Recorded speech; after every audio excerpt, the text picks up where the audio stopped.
ఇల్లందులో పలు అభివృద్ధి కార్యక్రమాల్లో మంత్రి పొంగులేటి శ్రీనివాసరెడ్డి, ఎమ్మెల్యే కోరం కనకయ్య, ఎంపీ బలరాం నాయకులతో కలిసి పాల్గొన్నారు. ఇల్లందు ప్రభుత్వ వైద్యశాలలో ల్యాబ్, బ్లడ్ బ్యాంక్ ప్రారంభించారు. వైద్యుల పనితీరు బాగుందని, మరింత మెరుగ్గా సేవలందించాలన్నారు. పట్టణంలో అసంపూర్తిగా గత ప్రభుత్వ హయాంలో నిలిచిపోయిన డబుల్ బెడ్రూమ్ ఇళ్ల నిర్మాణాలు మంత్రి పరిశీలించారు. ఐటీడీఏ పరిధిలో అదనంగా మంజూరైన ఇళ్లకు సంబంధించి లబ్ధిదారులకు ధృవీకరణ పత్రాలు అందించారు. ఆనాటి 10 సంవత్సరాల పరిపాలన మాకు రెఫరెండంగా మేము ప్రజల ముందుకు వచ్చాం.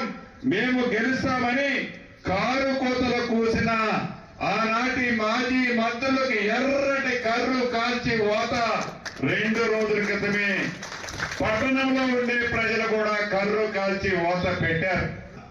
ఆనాటి 10 సంవత్సరాలలో పేదవాడికి ఇల్లు ఇస్తే నాకేమి కమిషన్ వస్తుందని స్వార్థంతో పేదవాడికి ఇల్లు ఇవ్వడానికి డబ్బులు లేవన్నాడు. కానీ అదే కాళేశ్వరం కడితే 1,00,000 కోట్లు వస్తుందని కమిషన్ కాళేశ్వరం కట్టాడు. కానీ పేదవాడి ఆత్మ గౌరవానికి నిదర్శనమైన ఇల్లు వాళ్ళని జ్ఞానం రాలే.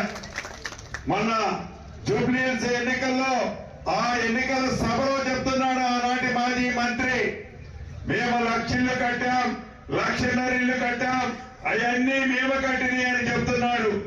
ఇంతకు ముందే ఇల్లందు పట్టణంలో స్థానిక శాసనసభ్యులు, స్థానిక పార్లమెంటు సభ్యులు ఆనాటి 2014లో కట్టిన వారు 2 BHK ఇల్లు కడితే కేవలం ఫౌండేషన్ కట్టి వదిలేశారు. ఇలా రాష్ట్రం 1,00,000 ఇల్లు వారు ఆ మొండి గోడలతో పిల్లర్లతో దర్శనమిస్తున్నాయి. అటువంటి వాటిని అన్నిటినీ ఈ ప్రభుత్వంలో పూర్తి చేసే కార్యక్రమాన్ని చేపట్టారు.